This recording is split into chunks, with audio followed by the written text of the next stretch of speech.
کہ پہلی رات اسے کہا گیا کہ تو اپنے گھر لایا ہے دلہن کو تو سب سے پہلے اس کے ہی دوپٹے کو تو مصلی بنا اور اس پر سجدہ کر. یہ حکم ہے. عورت کی عزت نہ ہوتی تو ہم مصلی بناتے اس کے دوپٹے کو. پہلی رات کہا گیا ہے. یہ اور بات ہے کہ معلومات نہیں ہے نوجوانوں کو کہ شادی کے بعد پہلی رات. یہ بھی سیکھنے کی ضرورت ہے. علماء سے تمام چیزیں پوچھ لینا چاہیے جس کی شادی ہو رہی ہے. دلہن آ رہی ہے تو ہم اس کی عزت ہی کے لیے تو یہ تمام کام کر رہے ہیں.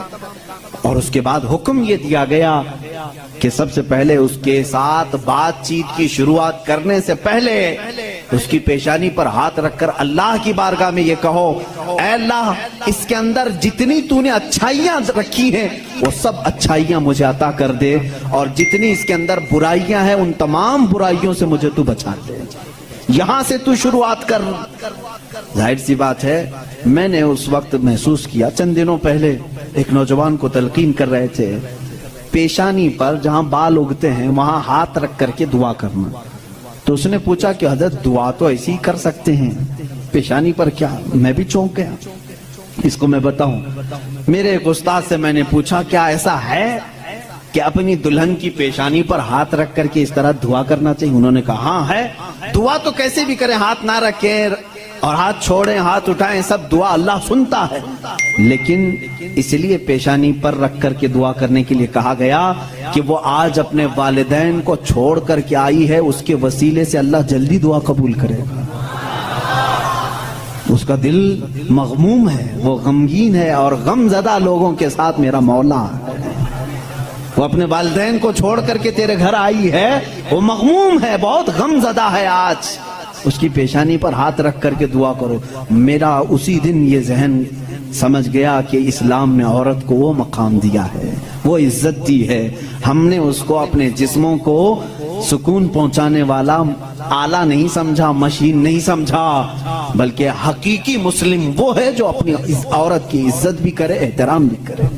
اللہ کے رسول صلی اللہ تعالی علیہ وسلم نے جو فرامین دیے ہیں عزیزان گرامی وقات یہ نکاح کے اس سسٹم کو بھی میں آپ کو بتاؤں. کچھ تو وہ ہیں جو یہ اسلام کے خلاف بھونک رہے ہیں کہ عورتوں کے اوپر زور زبردستی ہوتی ہے اسلام میں اور دوسروں کی کیا بات کروں.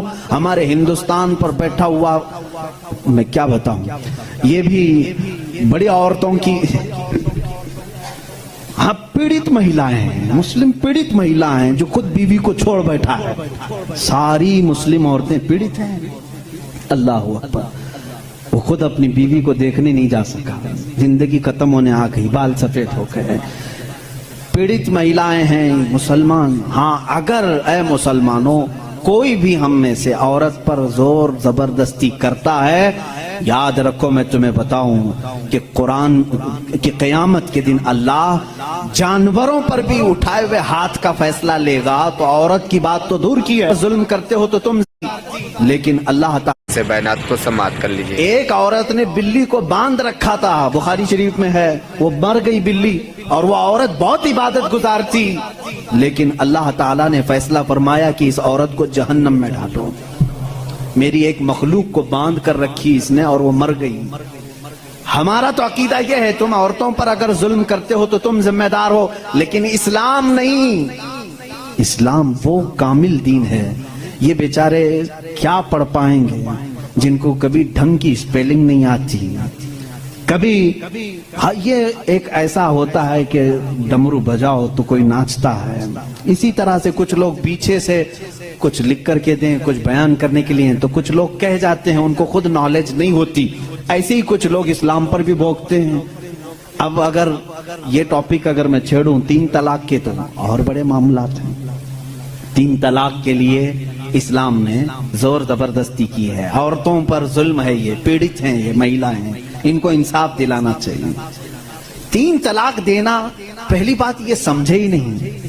آپ تو سمجھتے ہیں نا اسلام میں فجر کی نماز فرض ہے ظہر کی نماز فرض ہے نا عصر مغرب عشاء فرض ہے طلاق دینا فرض ہے تو اتنا کیوں نہیں سمجھ رہے. کون کہتا ہے کہ ہر مسلمان 3 طلاق دینا فرض سمجھتا ہے. ارے وہ ایک ایگزٹ راستہ ہے. ہم کبھی بھی کسی بھی بندے کو نکاح پڑھاتے ہیں تو طلاق کا نام تک نہیں لیتے. اگر ذکر کر دیا نا کہ میں 5 سال کے بعد طلاق دینے کے لیے نکاح کر رہا ہوں تو وہ نکاح ہی حرام ہو گیا. بلکہ میں کہتا ہوں اگر تم نے نکاح میں یہ کہہ دیا 80 سال کے بعد میں چھوڑ دوں گا یا 80 سال کا یہ کانٹریکٹ ہے میرا, تو نکاح نہیں ہے وہ نکاح نہیں, اس کو متع کہتے ہیں. ہم نکاح میں کبھی وقت متعین نہیں کر سکتے, بلکہ ہم تو لائف ٹائم کے لیے نکاح کر رہے ہوتے ہیں, لائف ٹائم کے لیے. لیکن انسانی زندگی میں کئی معاملات ایسے آتے ہیں کہ مزاج نہیں جم سکتا. ضروری نہیں ہے کہ ہر آدمی کا مزاج دوسرے سے جم جائے. کبھی ایسا ہو گیا تو اس کے لیے آپشن رکھنا چاہیے کہ نہیں رکھنا چاہیے, اس کے لیے آپشن رکھنا چاہیے کہ نہیں رکھنا چاہیے. ارے میاں تم کسی کو گاڑی میں بٹھا کر کے بھیج رہے ہو اور اس سے یہ کہو کہ چلنا ہی ہے, اگر وہ پوچھ لے گاڑی کے پہیے دونوں پنچر ہو گئے تو کیا کروں, کہا پھر بھی چلنا ہی ہے. یہ ظلم ہے, یہ زیادتی ہے. اس سے یہ کہنا چاہیے کہ اگر گاڑی کے پہیے پنچر ہو گئے, ٹائر پنچر ہو گئے تو قریب میں گیریج ہے, کھول کر کے بدلوا لو. معقول بات ہے کہ نہیں؟ اگر بیچ راستے میں نہیں تم پابندی لگا دے, نہیں ٹائر نہیں بدلنا, پنچر ہوئی اسی سے چلنا, یہ زیادتی ہے کہ نہیں؟ اب میں آپ کو بتاتا ہوں, 2 ٹائر لے کر کے چلے تھے شادی کے بعد, 2 ٹائر ہیں اور دونوں چل رہے ہیں تو ٹھیک ہے, ایک بھی پنچر ہوا تو کیا کرو, یہ کہتے نہیں پنچر ٹائر کے ساتھ ہی چلو. ارے بھائی کہیں اور گاڑی گڑے میں گر جائے گی. حکم یہ ہونا چاہیے کہ اگر پنچر ہو گیا تو ٹائر چینج کر سکتے ہو, تمہارے لیے آپشن ہونا چاہیے. بس اسلام کا تقاضا صرف اتنا ہی ہے کہ اگر کسی کی زندگی میں انبن ہو گئی, نہیں بن پائی, تو اس کے لیے ایک آپشن ہے کہ عورت کو وہ بھی ایک ساتھ 3 طلاق نہیں, اس کو حرام قرار دیا گیا ہے. شریعت میں ایک وقت میں 3 طلاق دے دینا حرام ہے.